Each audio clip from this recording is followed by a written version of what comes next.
राम है केवल प्रेम प्यारा, जान ले हो जो जान निहारा। गोस्वामी तुलसीदास की ये चौपाई हमें बताती है कि भगवान श्री राम को सोना चांदी, धन दौलत या वैभव नहीं, बल्कि अपने भक्तों का निष्कलंक प्रेम सबसे प्रिय है। यही विश्वास लेकर करोड़ों श्रद्धालु अयोध्या पहुंचते हैं। कोई अपनी पहली कमाई चढ़ाता है, कोई अपनी मनोकामना पूरी होने पर वहां दान देता है, कोई अपनी बेटी की शादी के बाद धन्यवाद स्वरूप रामलला के चरणों में श्रद्धा अर्पित करता है।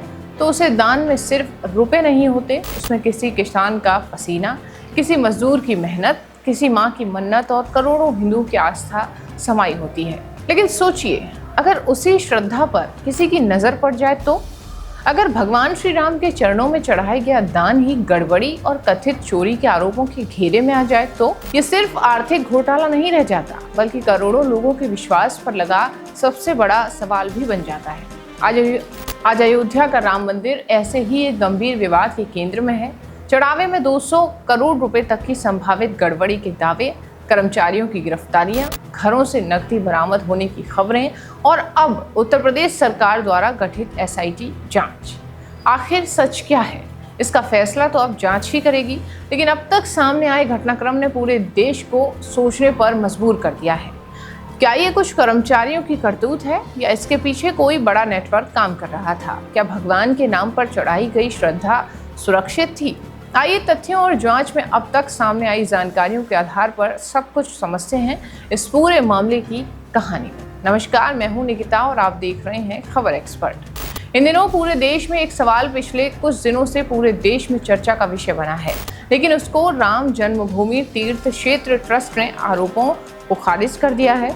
लेकिन अब मामला इतना गंभीर हो चुका है और इसमें उत्तर प्रदेश सरकार की विशेष जांच के लिए यानी एसआईटी का गठन करना पड़ा। 2 कर्मचारियों की गिरफ्तारी, संदिग्ध कर्मचारियों के घरों से नकदी बरामद होने के दावे, महंगी गाड़ियां, आईफोन और अचानक बदली हुई जीवन शैली ने इस पूरे मामले को और भी ज्यादा संवेदनशील बना दिया है। सबसे महत्वपूर्ण बात यह है कि जांच की मांग केवल विपक्षी दलों की तरफ से नहीं उठी है। इस मामले में पूर्व बीजेपी सांसदों, मौजूदा बीजेपी नेताओं और राष्ट्रीय स्वयंसेवक संघ से जुड़े कुछ लोगों ने भी इस पर सवाल उठाए हैं। यही वजह है कि ये मामला केवल राजनीतिक आरोप प्रत्यारोप तक नहीं सीमित रह गया, बल्कि करोड़ों श्रद्धालुओं की आस्था से जुड़ा राष्ट्रीय मुद्दा भी बन गया है। मीडिया रिपोर्ट्स के अनुसार राम जन्मभूमि और राम मंदिर में आने वाले चढ़ावे की गिनती और रिकॉर्डिंग के लिए करीब 50 लोग विभिन्न स्तरों पर काम करते हैं। इनमें कुछ कर्मचारी निजी एजेंसी के माध्यम से नियुक्त किए गए हैं, जबकि कुछ ट्रस्ट के कर्मचारी हैं और कुछ बैंक तथा ऑडिट से जुड़े भी लोग हैं। व्यवस्था ऐसी बताई जाती है कि नकदी और गिनने वाले कर्मचारियों पर कई स्तरों की निगरानी रहती है। इसके बावजूद यदि किसी भी प्रकार की वित्तीय गड़बड़ हुई तो ये अपने आप में गंभीर सवाल खड़े करता है कि आखिर इतनी कड़ी निगरानी के बावजूद ये सब कैसे संभव हुआ। दैनिक भास्कर सहित कुछ मीडिया रिपोर्ट्स में दावा किया गया कि चढ़ावे में संभावित गड़बड़ी की रकम 200 करोड़ रुपए तक पहुंच सकती है। हालांकि आंकड़ा अभी केवल रिपोर्टों और शुरुआती आकलनों पर आधारित है। जांच एजेंसियों या सरकार की तरफ से अब तक इस रकम की आधिकारिक पुष्टि नहीं की गई। फिर भी इस दावे ने पूरे मामले को राष्ट्रीय बहस का विषय बना दिया है। उत्तर प्रदेश सरकार ने मामले की गंभीरता को देखते हुए 3 सदस्यीय एसआईटी का गठन किया। इस टीम में वरिष्ठ प्रशासनिक और पुलिस अधिकारियों को भी शामिल किया गया।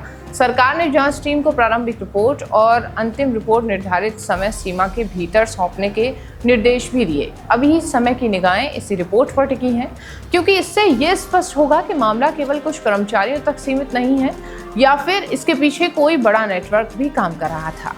जांच के दौरान जिन नामों की चर्चा मीडिया रिपोर्ट्स में सामने आई उनमें लवकुश मिश्रा, अनुकल्प मिश्रा, राजेश पाठक, रामशंकर उर्फ टिन्नू यादव, केडी तिवारी और मनीष यादव जैसे नाम भी शामिल हैं। बताया गया कि इनमें से कोई भी लोग चढ़ावे की राशि की गिनती या रिकॉर्डिंग से जुड़े कार्यों में शामिल थे। रिपोर्टों में यह भी दावा किया गया कि अपेक्षाकृत कम वेतन वाले कर्मचारियों की संपत्ति और जीवन शैली में पिछले कुछ वर्षों के दौरान असामान्य वृद्धि भी देखी गई, जिसमें जांच एजेंसियों का ध्यान अपनी ओर खींचा है। कुछ मीडिया रिपोर्ट्स ये भी दावा करती हैं कि 13 जून को जांच के दौरान एक कर्मचारी के घर से बड़ी मात्रा में नकदी बरामद हुई।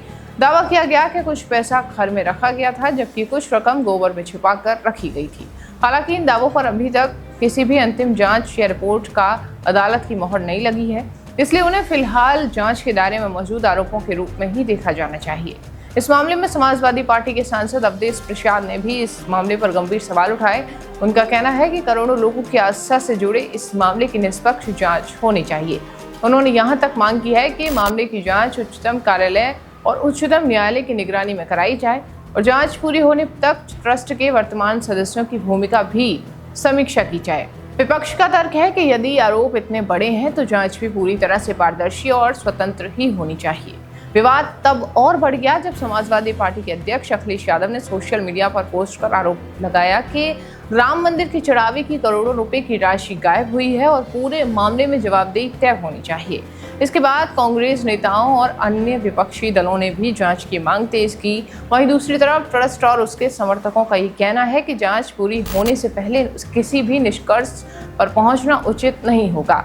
इस पूरे विवाद में ट्रस्ट के महासचिव चंपत राय का नाम भी चर्चा में है। कुछ लोग सवाल उठा रहे हैं कि यदि गड़बड़ी हुई तो उसकी जिम्मेदारी केवल निचले स्तर के कर्मचारियों तक ही सीमित नहीं रह सकती।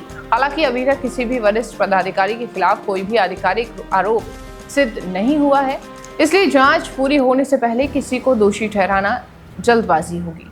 सबसे बड़ा सवाल यही है कि अगर चढ़ावे में वास्तव में गड़बड़ी हुई तो उसका दायरा कितना बड़ा है। क्या ये कुछ कर्मचारियों की व्यक्तिगत करतूत थी? क्या ये संगठित नेटवर्क का मामला है या फिर शुरुआती दावों में अतिशयोक्ति है और जांच के बाद तस्वीरें बिल्कुल अलग निकलकर सामने आएंगी?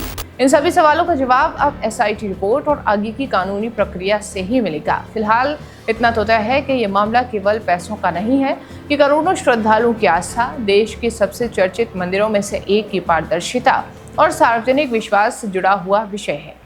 इसलिए पूरे देश की नजरें अब इस जांच एजेंसियों पर टिकी हैं। आने वाले दिनों में ये स्पष्ट होगा कि ये मामला कुछ कर्मचारियों तक सीमित था या फिर इसके पीछे कहीं ज्यादा बड़ी कहानी छिपी है।